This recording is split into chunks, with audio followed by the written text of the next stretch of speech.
Before you scroll past this, listen carefully. What just happened in the Nnamdi Kanu case could quietly expose how power really works in Nigeria, and why some court cases are never meant to survive scrutiny. This is not rumor, not social media noise, and not emotional activism. This is law colliding with politics, and the consequences may be bigger than many people realize. Stay with me, because by the end of this video, you may see this case very differently. And if this appeal succeeds, it could quietly collapse the entire case, without a single protest on the streets. Something important just happened in the Nnamdi Kanu case, and if you blinked, you probably missed how serious it really is. While many people are still focused on court appearances, prison conditions, and political statements, a quieter but far more consequential move has just been made. Nnamdi Kanu has formally appealed his conviction, directly challenging the foundation of the terrorism trial that has kept him in detention and divided Nigeria for years. This is not just another legal filing. It is a calculated move that could reshape the case entirely, expose uncomfortable truths about how justice has been administered, and force institutions that have remained silent to finally take a position. For a long time, the story around Nnamdi Kanu has been reduced to noise. Supporters frame him as a victim of persecution. Critics insist he is a threat to national security. The government presents the case as settled law. But appeals do not exist for noise.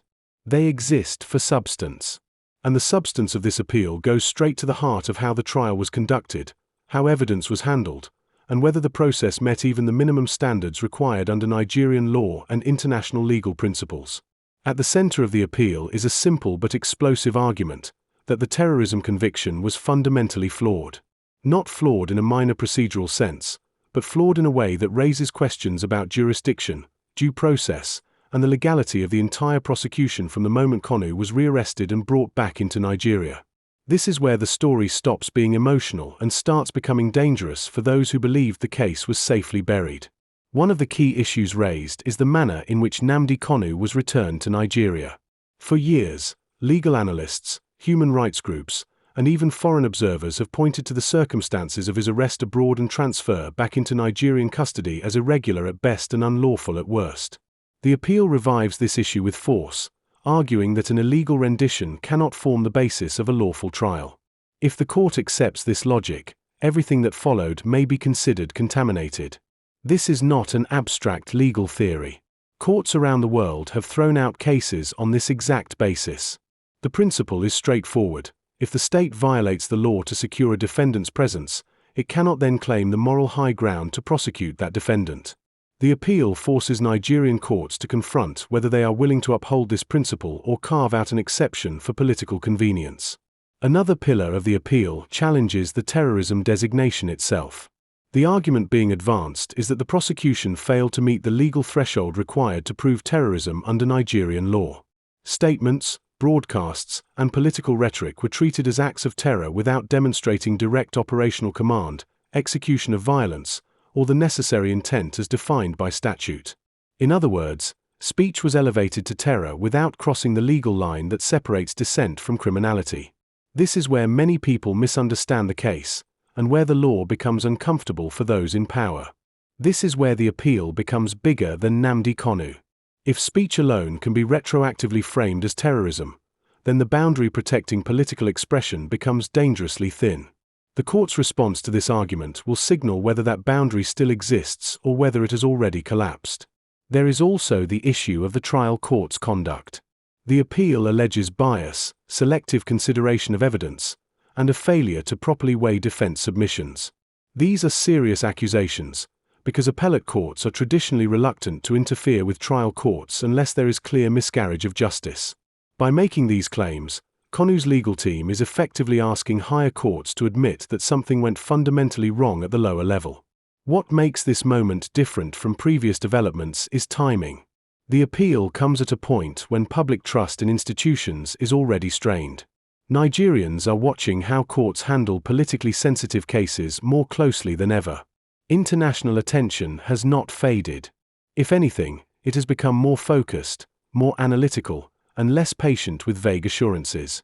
Beyond the courtroom, the appeal has reignited political calculations.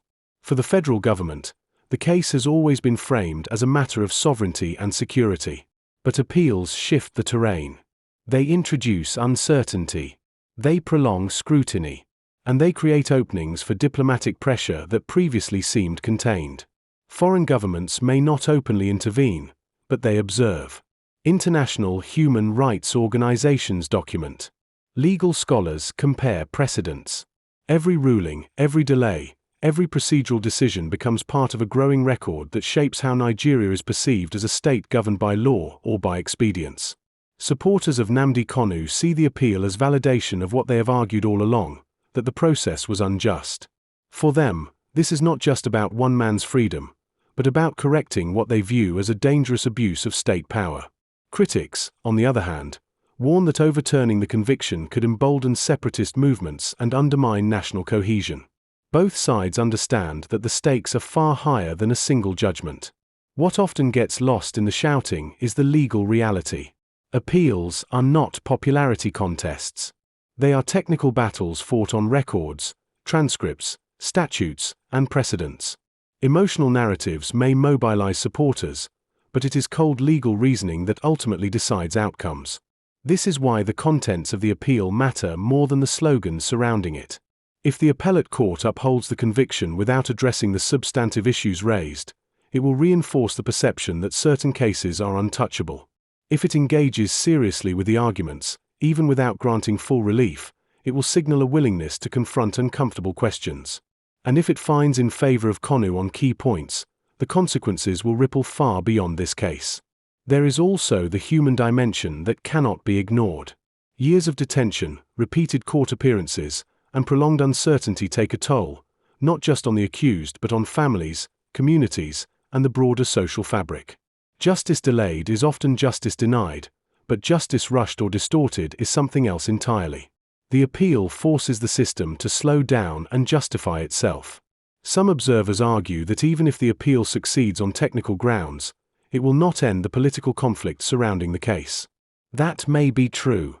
Legal victories do not automatically resolve deep-seated grievances, but they can change the rules of engagement. They can open space for dialogue where repression failed. They can also expose the limits of force in resolving political disputes.